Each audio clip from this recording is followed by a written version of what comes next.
Hey everyone, how are you? My name is John C. Havens and want to welcome everyone to the HAI Weekly Research Seminar focused on decolonizing AI. After a brief introduction from me, we'll introduce our primary speaker who will speak for about half an hour. We are going to be taking questions. You can see a link in the chat where you can post questions or thoughts in Slido. Unless our speaker, Sabelo, wants to take questions during his presentation, then I'll be moderating questions at the end of the presentation. So, he may take questions on the fly, that's up to him. But thank you so much for any questions or thoughts you want to contribute to Slido. And just want to make sure you recognize that we're going to start with content first from our speaker and then do questions at the end. So my name is John, as I mentioned. I actually work at IEEE, the world's largest technological association, but today I am not speaking as John Havens, so anything I say are my own thoughts. I'm also a writer. I wrote a book called Artificial Intelligence, Embracing Our Humanity to Maximize Machines, and I've been in the well-being technology space for about 10 years, really also focused on the economics of well-being, meaning what are the indicators or metrics of environmental and human flourishing. So along those lines, I'm also very excited because I got to meet our speaker today because I'm one of the co-authors of a document that Sabelo will be speaking about called the Ai Manifesto, M-A-N-Y Festo. So let me go on to the introduction for Sabelo.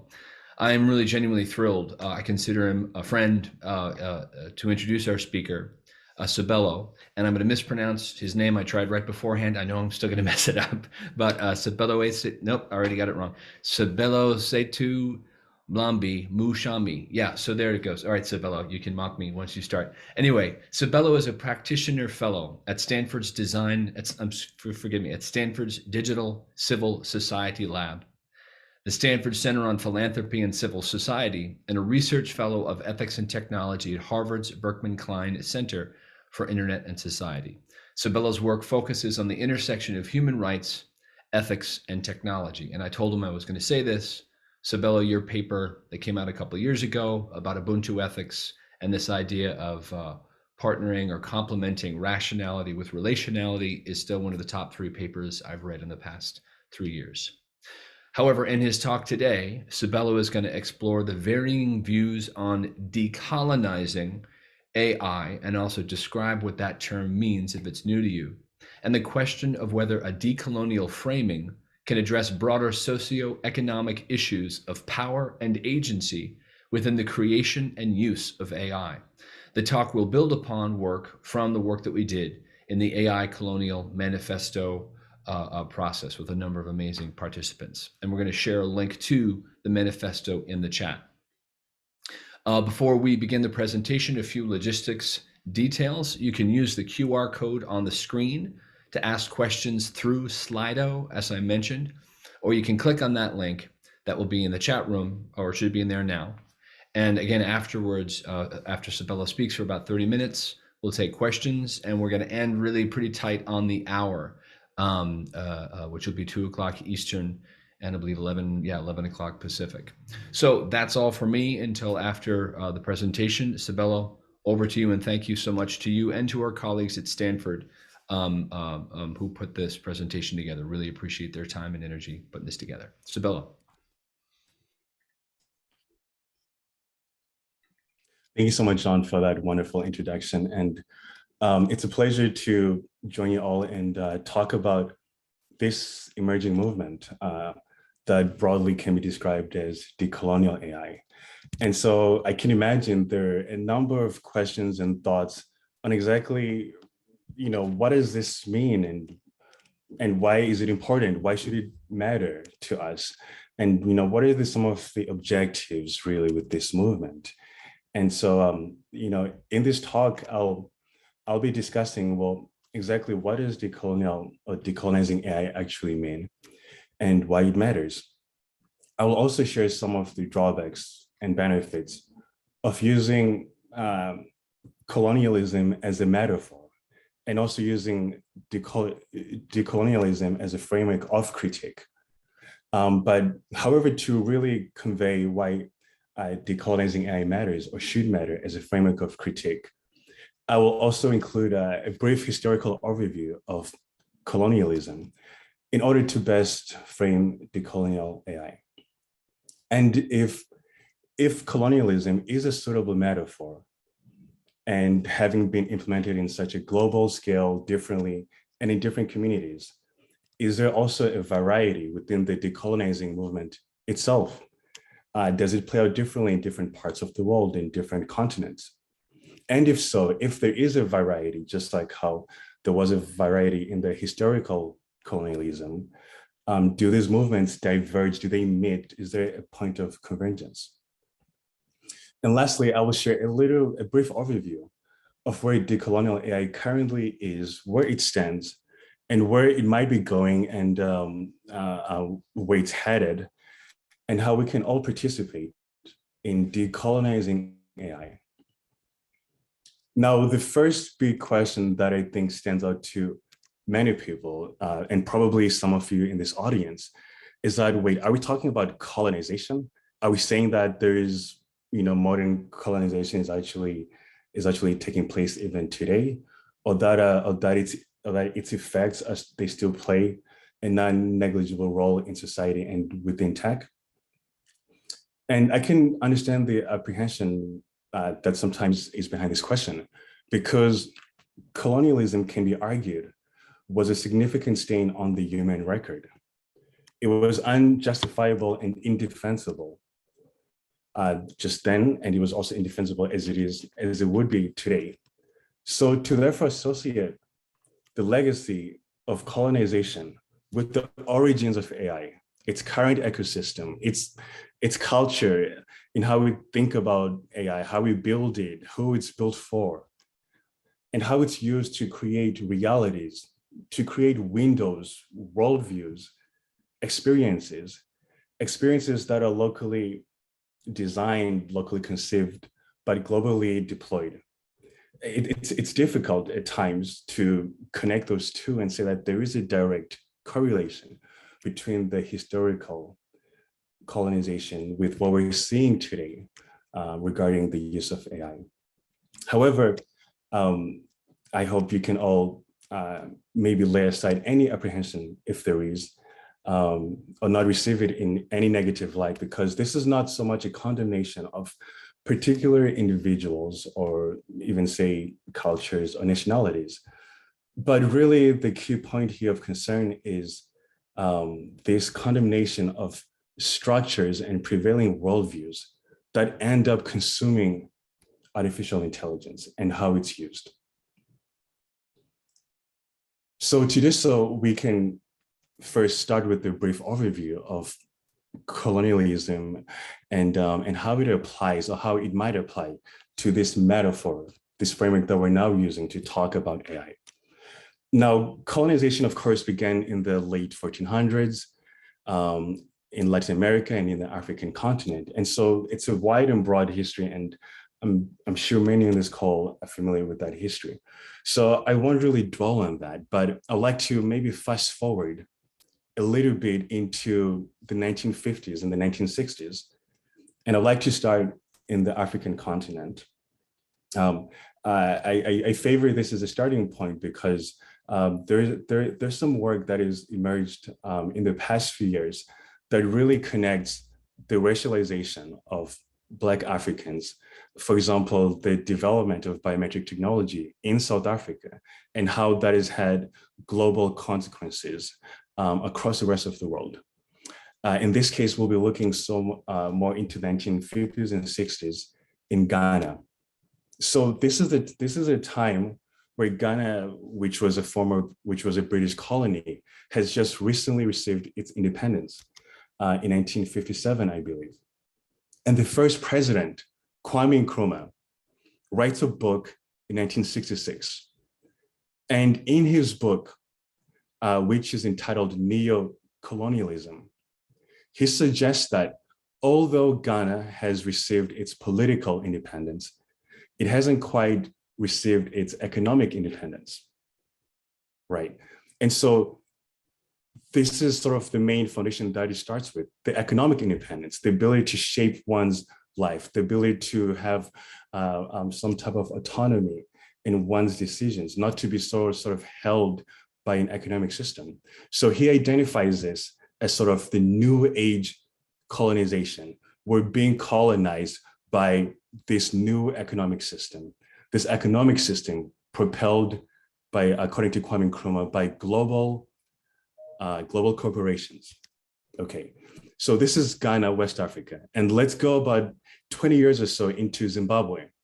About 3 years after Zimbabwe's independence, political independence, Joshua Nkomo, who was known as Father Zimbabwe, he also makes a similar argument.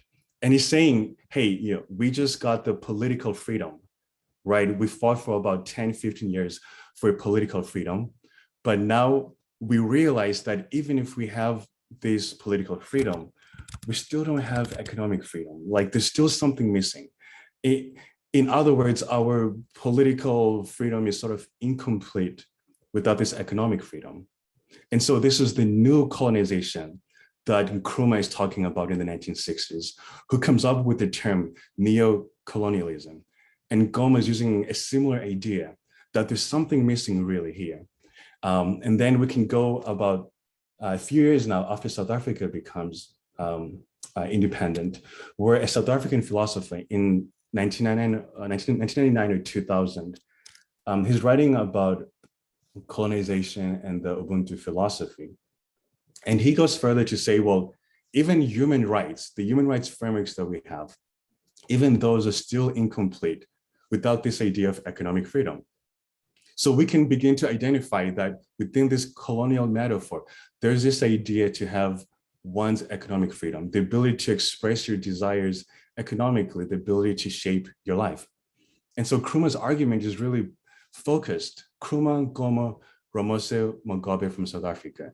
It's really focused on global corporations, which often act as monopolies that still have considerable control over local industries and economies, right? And these global corporations, they also have the ability to influence policy, to influence people's lives in ways that may not fully abide or align with the citizens of those local communities. And the idea with that is that then without economic autonomy, then local citizens and businesses are now forced to participate in an economic system that disproportionately benefits large and foreign corporations over the local existing ecosystems. Now, if we were to just take a pause right there and just use sort of these three historical figures and their analysis of modern colonization, could we find parallels with how, say, some of today's global corporations work?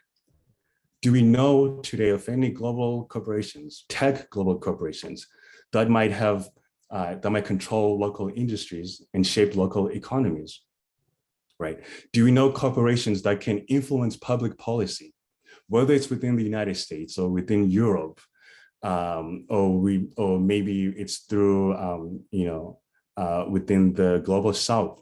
Do we know such corporations who have millions of dollars in ad budgets and other means of influence, who then use that influence to move the profits or the benefit of their companies to their shareholders, right? And can we think of large corporations today that we can say definitively or act or appear as monopolies, right? And I wonder, is there such a corporation that is so big that if it were broken apart into smaller components, Africans wouldn't have internet, right? So if we were to believe the testimony that someone gave recently, Francis Hogan, that if we break up one corporation, Africans, poor Africans, of course, right, wouldn't have any other means to access the digital world, right? Do we know of such corporations?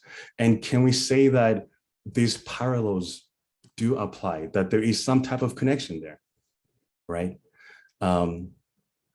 So that is the historical context from the African context. But let's try to further develop this colonial metaphor simply from global corporations that have too much economic influence, too much economic power, that end up controlling even the lives of ordinary citizens. We can go to Latin America, where this metaphor was developed, to this idea of coloniality. And we can thank the Peruvian scholar Quijano for really introducing this concept and this term to us. And also we can thank Minola from Argentina, who also further developed this idea. And other scholars like Paola Ricaurte, who's also one of the co-authors of the manifesto. In their definition or in their extension of coloniality, they go beyond just the economic and the economic monopolies and undue influence in local lives due to controlling the local industries. They sort of go more into ways of knowing, sensing, and being and thinking about the world. So how does Western modernity, right, or its influences affect how we think about the world, how we think, let's say, about technology, how we think about AI, right? How we think about the future of AI. Should we have, super advanced technology to achieve such a, whatever the outcome is? Should we use AI as sort of the first means of response to dealing with our different social ills and social inequalities, right? Should we use AI as a way to shape how the world should be, how the world can be? In this definition of colonization, and we can say even colonization in the digital age, it may also refer to the power of AI to shape our experiences of the digital world in ways that are locally designed in the Western world, but then are universally deployed, right? So now we're looking at this economic component, which is one, and now we're looking at this way of even thinking about technology, about AI, and experiencing it.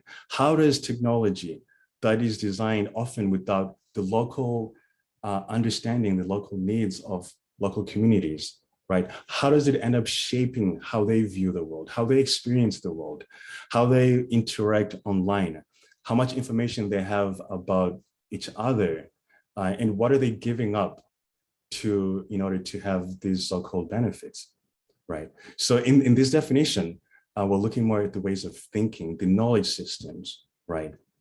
And so even with the knowledge systems, this is particularly where some of my research has really focused on, and I thank you, John, for doing a little bit of a promotion on that as well. And the idea and what I work on as it comes to these knowledge systems that we can use to think about decolonization, I'm using the Ubuntu framework from Southern Africa. And while I don't want to dwell too much on that by itself, I do think it's sort of a way which speaks to the concern that Quijano and Minola have, that can we have our own knowledge systems, our own ways of thinking, that if we apply them, we can create better technology, better AI, or just better social and technological structures to address the local needs that people have. Within the Ubuntu framework, the main thing that stands out is this idea of being a person, right? Personhood. And the fundamental question there being, well, what does it mean to be a person, right? What defines us as people? What makes us human beings, right? If we can identify just the core qualities, the core characteristics that define human beings, and make them distinct from other beings, other animals, what could that be, right?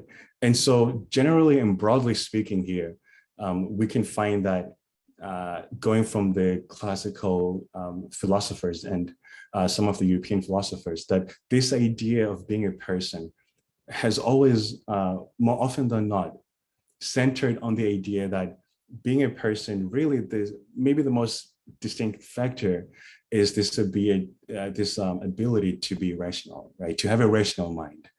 And so using our thoughts, to sort of paraphrase Francis Bacon, using our thoughts, we can have mastery over nature. We can use our minds to overcome nature, and we can use our minds to overcome, to optimize and overcome the economy, nature, improve ourselves and change our status within society, right? So there has been sort of this emphasis being placed on this idea of using the using rationality. And while there's a place for rationality, and it is also quite important, the central idea with Ubuntu is that being a rational person, sure, that's great, that's fine, that's good, we have minds, so let's use them. But the central idea is that being rational is not enough by itself, right? It's more of this idea to be relational, right? The ability to sort of include others within ourselves, to see ourselves as sort of this interconnected whole, right? And it's with this idea that I think, at least from the African perspective, also addressing the concerns by Minola and Kihana could be used as one framing of thinking about AI. If we can say that AI is sort of designed to maybe do the logical or the rational or the correct thing, well, what would happen if, for example, we say, what if AI would do the relational thing?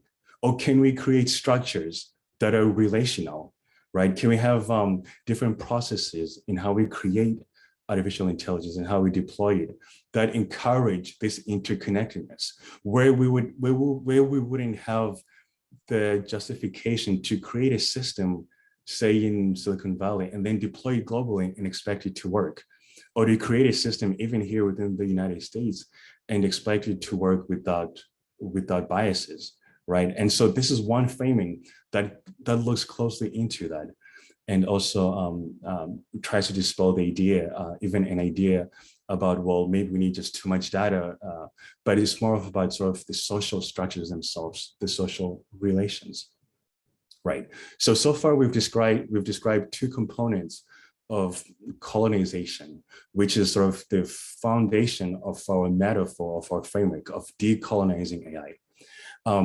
A recent development by some of my academic colleagues and friends is sort of by this groundbreaking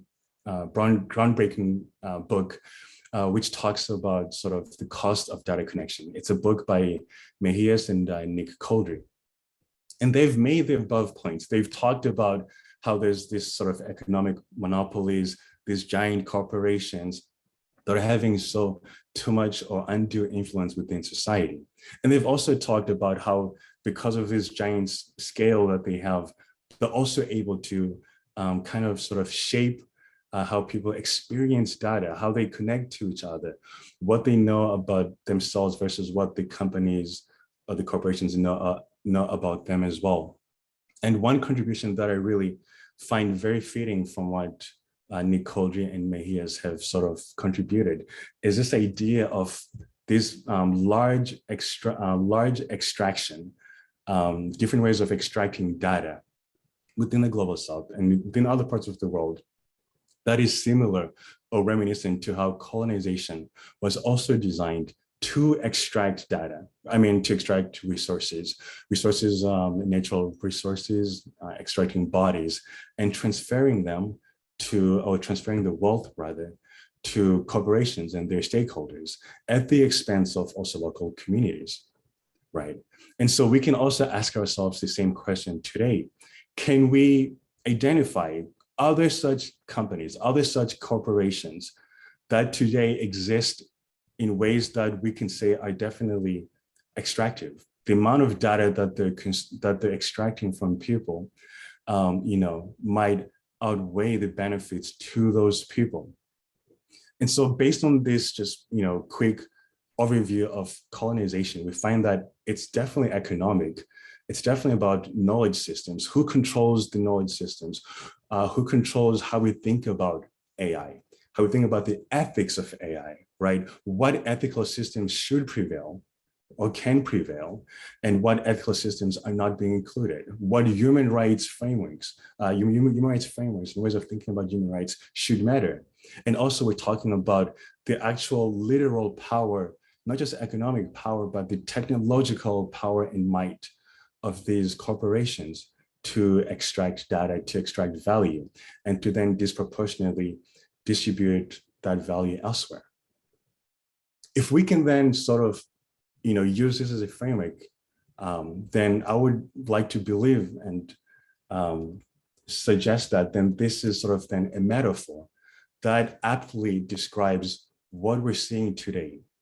And if this is a fitting metaphor, then it means that when we talk about sort of, there was a conversation recently with a former Google scholar who was who was a leader within the ethics and AI, Timid Gabriel, and I believe another famous computer vision scientist. I might get the name wrong, so I don't want to say it, but I think it might be Lacan. And sort of the conversation again was sort of this idea that, there are biases. I think that's now a point we can agree on, that the systems do have biases. But where we differ now is, well, how do we actually address this? And in one camp, the idea was that, well, if we have more data available to us, if we have maybe say even better algorithms or whatever the case may be, we might be able to address these biases. But then the other camp was saying, well, it's not that simple. Having more data is not really the issue here. It's also about how the data is produced, the biases that shape the creation of data as well, right? And so if we're to believe that the data itself and it's not necessarily the only sort of the only problem, that there are bigger systematic issues with how we create, design, and think about AI, then I think the decolonial framework then is more useful, because it is designed to talk about these structures, to talk about these systematic structures. And it's able to also encompass sort of how technology is racialized, how we find even these racial biases within technology, right? And so that's why I think it could be fitting today, and it allows us not only to talk about the issues that concern many many scholars and practitioners in the Western world, which tend to focus on sort of privacy, agency, autonomy, misinformation, and things of that nature. Colonization has those elements as well. So it can fit those conversations. It can fit those talking points, those narratives. But colonization also has this idea of, systems and structures in place, having asymmetries of power that are used to sort of move profit in ways that are not equitable, right? That are used to benefit others at the expense of others. And so this seems like it might be a fitting framework, which we can further develop and further use to talk about sort of the main pressing issues that we have today regarding the creation and the use of AI. Now, so decolonizing AI is it's somewhat recent, fairly speaking, and there are some other movements that have came before that. Before that, there was really strong movement and idea of decolonizing data, right? Or maybe sometimes phrased differently, AI for good, data science for good, AI for the developing world. And while I think that these other movements have been helpful in sort of thinking about decolonial AI, in my opinion, which might not be fully correct, is that these movements have sort of often positioned technology itself as a response to the harms worsened by technology, right? So if we build this AI platform, if we have more people using AI for good, we can have better outcomes, rather than having sort of this conversation about, well, what are the systems in place? What are the social attitudes in place? What are the hiring patterns? What are the diversity patterns? How is the data even created, right? What are the existing structures that make it hard to really build technology for better outcomes?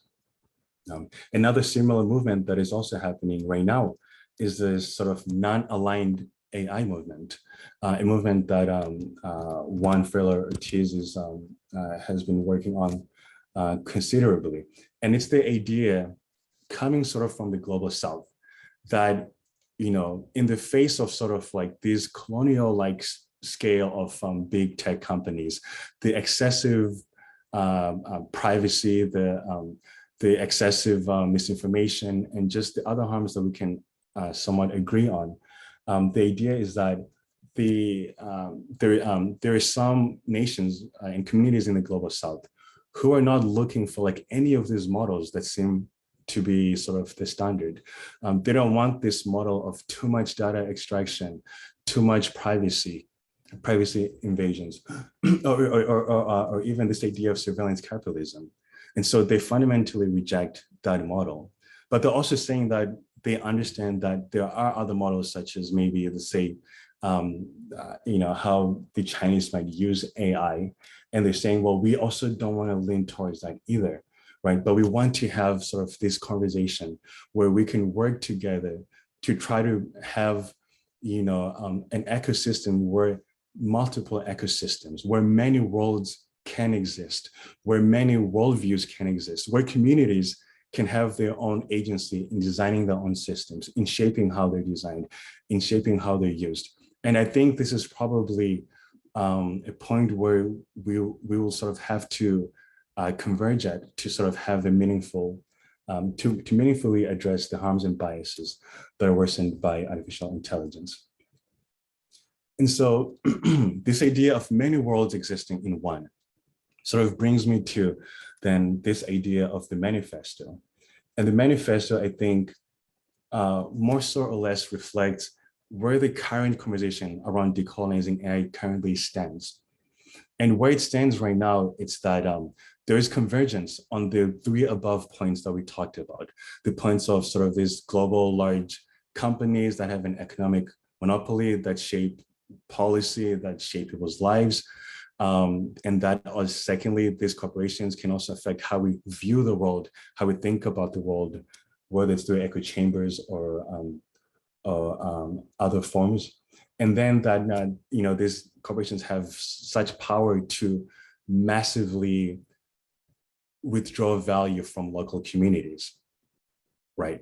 And so there's a convergence on those points amongst people who talk about decolonizing AI, right? And so this has led to sort of this document, which was pasted earlier in the chat, called the AI Manifesto.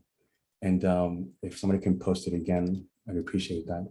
And so within the AI Manifesto, the title itself, Manifesto, which is spelled as in many.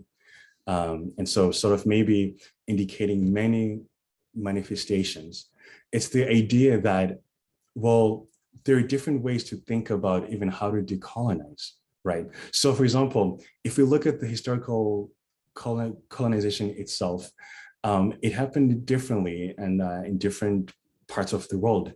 For example, within the African continent, right, we find that even different colonial powers like the French and the British, they all had different ways of colonizing, right? One government would use direct control, and then another government, like say the French, would use indirect control. So they would appoint local people to act on the behalf of the colonial governments, right? And so with different expressions of colonization, different societies today have now sort of different needs in response to how they might have experienced colonization, which then leads to sort of then, okay, how do we actually then decolonize AI, right? And even within the historical movement of decolonizing AI, there were multiple ways, right? There were political ways, there was armed struggle, right? There was legislation passed, there was nonviolent activism. So if we were to take that metaphor of decolonizing, how well does it apply to technology today, right? How do we actually decolonize? And to what extent? Are we suggesting, maybe changing a few rules here and there, breaking up the corporations, or maybe something more, say, even extreme, or maybe we change the entire sort of economic system, or we change the entire structure and the incentives that these companies have. And so one could imagine an extreme case where, say, the African continent says, well, in our efforts to decolonize our experience of technology, we've decided to just cut off access to sort of big non-African corporations and build our own ecosystems, right? So then is that a way forward, right? Is that a way that can be used? So there's a variety of diversity that does exist, even within the decolonizing movement. And I'd like to just read one passage, just a few lines of the manifesto, which I think really embrace this idea that despite the different diversing viewpoints within the decolonization movement, we can still coexist and find ways to build meaningful digital experiences and use technology in ways that actually empower humanity. So the paragraph I'm reading, it begins by saying, we do not seek consensus, right? We value human difference. We reject the idea that any one framework could rule globally. We reject the Western normative language of ethical AI and suggestions of inclusivity that do not destabilize current patterns of domination or address the power asymmetries. We reject as half measures any principles meant to tweak, reinforce, and whitewash the status quo, merely blunting its devastation. They fail to acknowledge how the social and the technical are interwoven, and technologies have how they have immaterial as well as material impacts over specific gendered, racialized bodies and territories. Decoloniality then rejects the divorcing of the material and the immaterial, of feeling from being, knowing, doing, or living. In this paragraph, it captures really the spirit of the current movement, right? We understand that something is fundamentally wrong and that the other framings, the other frameworks are not doing a sufficient job in addressing those harms, in addressing those biases, right? They might solve a particular problem, but they don't address or really look at the structural issues that have existed since the age of colonization, how they still exist today in a way that is modernized. Decolonization embraces this, that there's this long-standing pattern and that we have to directly confront it. We have to directly address it. But by addressing it, we're not doing so in any sort of one way fits all, one shoe fits every every size. No, it's a way that is sort of localized based on the experiences of the local communities. And so then this idea emerges that we can have many worlds existing in one. So this is where we currently stand. And this looks like where we're going now, where we're heading. And the direction that I see, based on the manifesto and based on talking to different communities within Latin America, the Global South, like the Tierra Común community, talking to the Black and AI community, talking to the folks from Masakane in the African continent.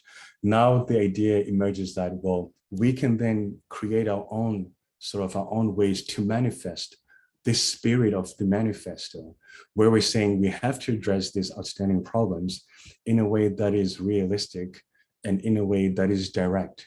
And in doing so, we can find our own ways. And so during this year, I think there are already emerging plans and workshops to really workshop this idea in different regions and different communities in seeing how it applies.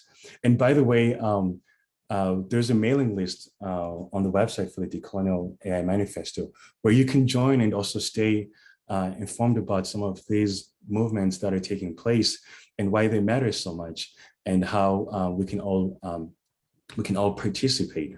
I did mention as well that there is a danger as well with the decolonial metaphor. And while I think the danger is not necessarily in sort of offending others with such a strong metaphor, right? I think the danger is that soon enough, and hopefully not, this metaphor itself might lose its strength. It might lose its true meaning, its core meaning. And so something that I'm hoping to see within the ecosystem, within the manifesto, and within the other movements that emerge as a result or through collaboration, is this idea that, for us to really stay kind of true to this idea that we have to definitively, conclusively, meaningfully address the social political and economic structures that shape the creation of AI, not just looking at data or maybe having diversity and inclusion practices that are not really meaningful. They don't really give away power to those who have never really had power within society, right? But that we can still maintain that sort of urgency, that sense of urgency that we have to decolonize in the same ways that the different nations who were colonized had the urgency to decolonize their nations. And albeit, even though it wasn't a complete decolonization, the struggle is still ongoing. And so we have a way today to still participate in this ongoing struggle. And one way of doing so is to begin with decolonizing AI. All right, so I think this might be a good stopping place to maybe ask a few questions, to accept some questions, some thoughts, and any comments on this. Well, first of all, Sabelo, just want to say thank you so much. As always, I learned a ton when you speak. And secondly, I always point this out, but you have a great voice. You got to do more radio or whatever. That shows my age, radio, podcasting. Also want to say too, Sabelo, maybe if you want to look for a second at the questions in the chat and in the Slido, there's about 15 excellent questions. So I'm kind of doing some filler here for you to find a couple of top questions. And also to say that maybe as a follow-up, if Casey and Vanessa, thank you again for your help from Stanford. Sabelo, there's a lot of links that people are wondering about, the book that you mentioned or books that you mentioned, the resources that you mentioned. So, but do you have any top questions that you see there? If not, I have a couple of reflections, but I want to defer to you on that. Yeah, maybe you can start by asking a question while I try to look through, because I haven't had a chance really, so. Sure. No, and I have a lot. I just didn't know, if there was any top things. I think one thing I'll mention the history of the group, because I can speak about the manifesto process. Sure. Started where a lot of us read different resources, and I was new to it, so you may have already known this. Then in Western universities, specifically North America, UK, and Europe, I think it was something like 90% of all philosophy or ethics departments didn't have any non-Western traditions taught, or if they did, and I can find the book that I'm quoting from, but or the resources. But the logic is, if there were any sort of philosophers discussed, it was sometimes framed as religious thought. So Confucius a lot of times would be put in religious studies, but all the Greeks, et cetera, would be put in the Western studies. And the author of that book sort of used the term, I have to find his quote, but the term either racist or something, if that's too powerful a word, or whatever else, just sort of a sense of, doesn't the West want to know about the rest of the world? And this was his idea, and I first read it and I was a little bit shocked, and then saw that was pretty common. I want to be clear, all of my colleagues who are philosophers and ethicists in the West or anywhere else, I'm not interested in demonizing in any way, and knowing about the Greeks is critical. But to not recognize whether it's Ubuntu ethics in the global South or Africa in particular, or anything coming out of the entirety of South America or India or China. First of all, one can say that there's a global sense, even before getting into colonization, a global sense of just ethical traditions. That's why your paper meant so much to me, is because it's not about saying, let's pick A or B. It's about just recognizing maybe all of Africa doesn't think in a Western mindset. And that's, from a design standpoint, critical to know. Anyway, that was my filler to kind of get to some questions. With the manifesto, do you think the aspect of consensus, I think, is challenging, maybe especially for Westerners? I think there's this sense of like democracy means that we all vote, and if we pick the thing that we have consensus for, that's the one we should use. But then plurality and multiple visions, especially, as you've talked about with Ubuntu, is really critical from the manifesto logic. So can you speak to that for a second? Thank you, John, for that question, just to start us off. I think some of the ideas in the manifesto are a bit hard for Western audiences. And I've been told so directly that we could support these ideas more if they were just framed, say, differently without the decolonial framing. Even this idea in the manifesto, there's a part that I really advocated, and now that I'm happy made it. This idea of reconciliation, restoration, reparations, sort of those three R's. And sometimes it's hard to sort of place nimbly within at least the dominating Western conversations that we're having about ethics and AI. So I think there's a little bit of a difficulty there. Now, I think one of the difficulties as well is that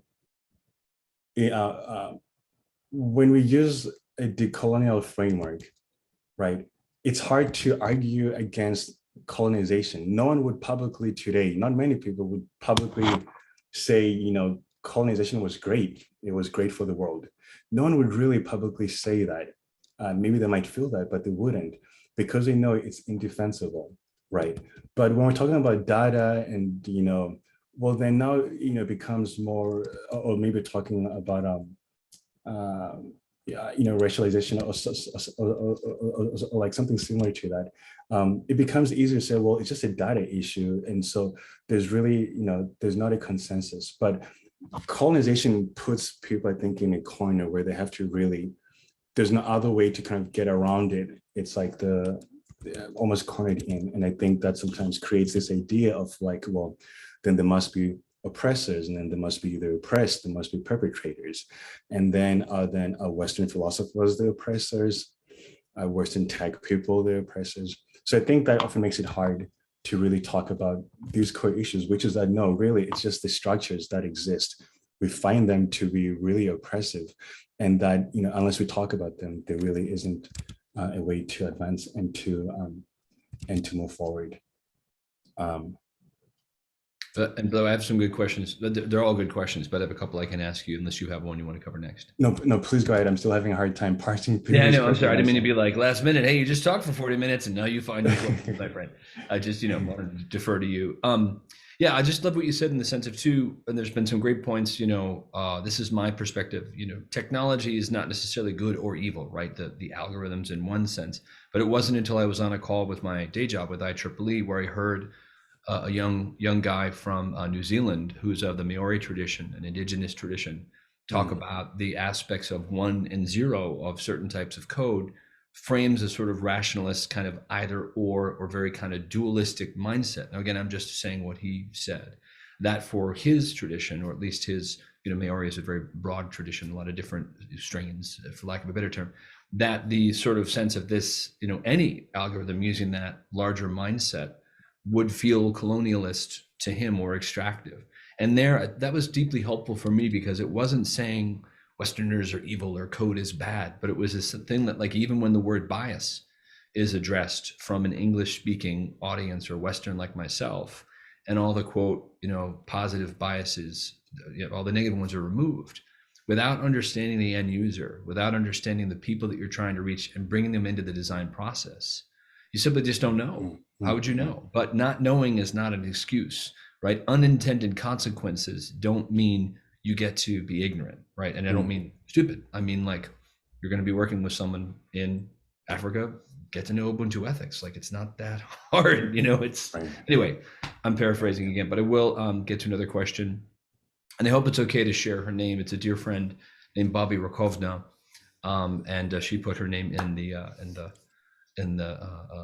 Slido, and she's just brilliant. So she said, and I thought this was really critical, it's a big question.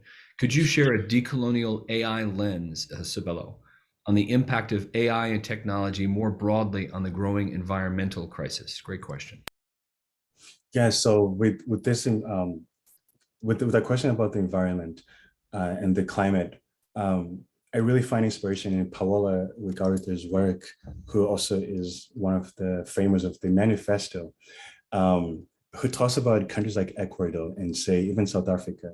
And I believe these countries, they actually impart constitutional rights to the environment, right? And so whereas we have, like, and this is being very broad when I'm saying this next part, sort of like this classical idea that humans should have mastery over nature, they should dominate it, they should, you know, use it for their own means. You know, these societies using their different knowledge systems, which is the point again that Kihana is arguing for, that we need to have our own knowledge systems to think about the world. In those types of sort of knowledge systems, they've decided that the environment should be a constant factor in thinking about how we whatever we're building, whatever industries we're creating for society. And so there are many, I've come across different activists, Black American and African scholars who talk about how, for example, the Bitcoin network uses more electricity than the whole country of Nigeria. This is the largest African population, where 1 of every 5 people is Nigerian.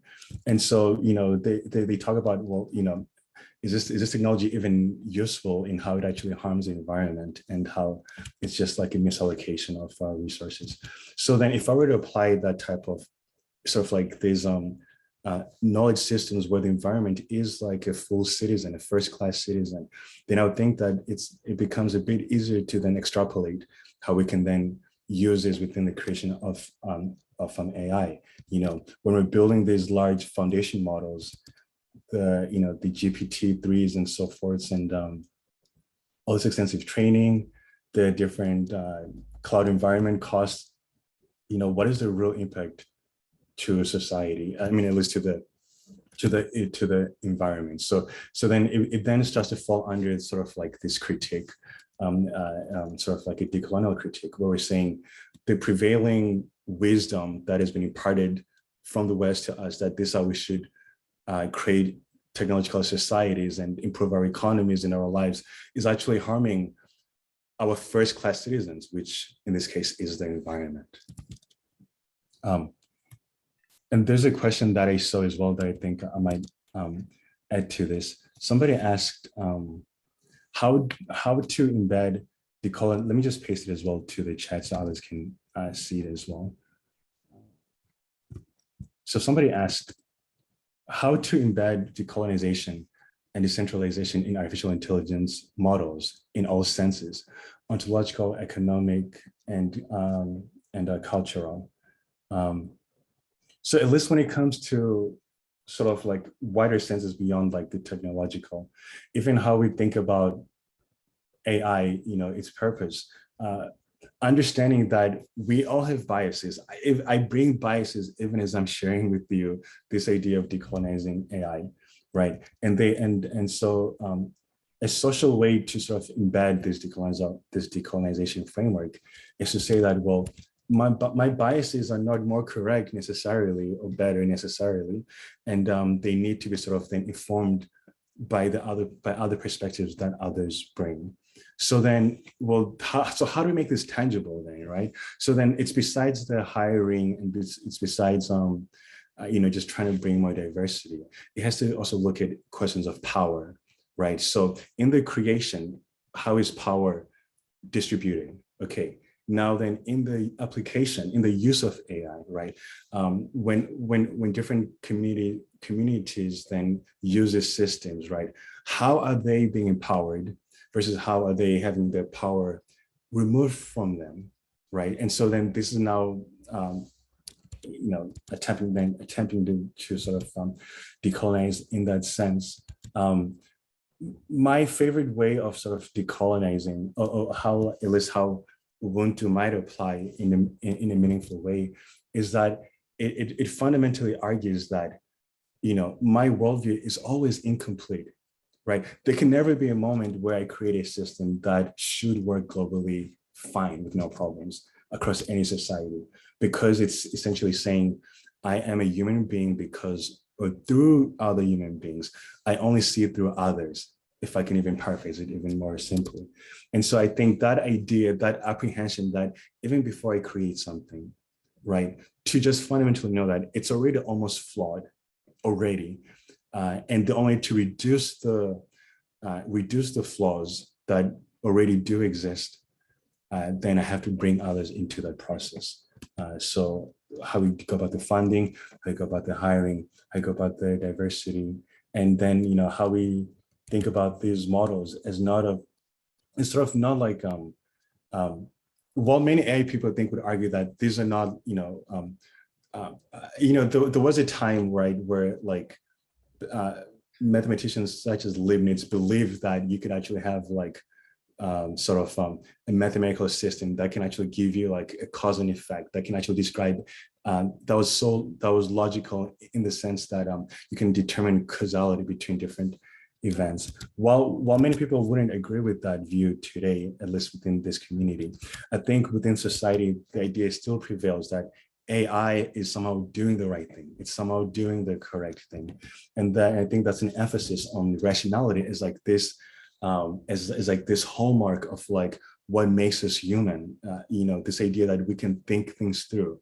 And so if I'm using rationality, well, rationality is supposed to be universal, right? 1+1 is 2 everywhere, right? And so then if I'm building a system, then ideally it should also work globally. So I think applying a decolonial framework in this sense, which says, well, rationality must be paired with relationality, then it would sort of then kind of move us away from that point of view that even a universal system is not truthfully universal unless it has the views which are well represented by people from various and different communities. Well, I know we're winding down, and I think the system turns off in like 3 minutes. So maybe I'll reflect something, and then we can get your final thoughts. And if it makes sense, and again, thanks to Casey and Vanessa at Stanford. Sabelo, I don't want to put this on you in one sense, but there's so many great questions. Maybe you can provide general responses as feedback, so Casey and Vanessa can make sure we honor all your great thoughts. And again, any resources. Some folks asked about, organizations, papers that you'd recommend. So if we don't have time now, you can maybe post those. I just want to reflect because, again, you asked me to moderate, so I can do this really quick as I wrap up. I think one thing that's really challenging being a Westerner sometimes is also that rationality in general, at least in my experience, I'm 52, is very focused on individualism. And, how is I, as an individual, am I successful?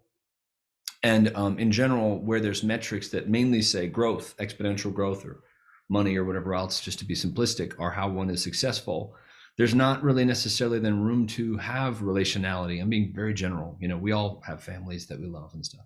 But there's sort of a distraction, I would put it that way, where AI or any technology, it's not about the tech, can sort of, feed certain side of ourselves. But the harder thing, I think, is to be relational, at least for me. And the harder thing is to say that humility that you really embody so much, Sabelo, which I love in your paper, but I think comes from Ubuntu too. This aspect of how would be, is it rational to not involve everyone else in the work that you're doing if you want a truly global scope? And then recognizing that through relationality, especially non-competitive relationality, the larger framing above even GDP or economics is really, I think, caregiving versus competition. And I think Ubuntu brought me so much peace reading your paper, because I was like, that would make things so great if all these beautiful technologies, AI of course included, and that's a massive space, could be used for caregiving versus competition. Then we'd have to, by definition, be caring for others as well as ourselves. Anyway, that was my final note. I don't want to keep soapboxing because it's your talk. Do you have any final thoughts before we close out? Yes, thank you, John. Thank you, Stanford, and thank you, everyone, for joining in this conversation. And I look forward to talking more about decolonizing AI and how we can work together, really, in this movement where we're all participants, equal participants, and without any judgment or harm to anyone. Really, we have to come together to reach the common good, and that's what decolonizing is ultimately talking about. So, thank you all, and I look forward to more.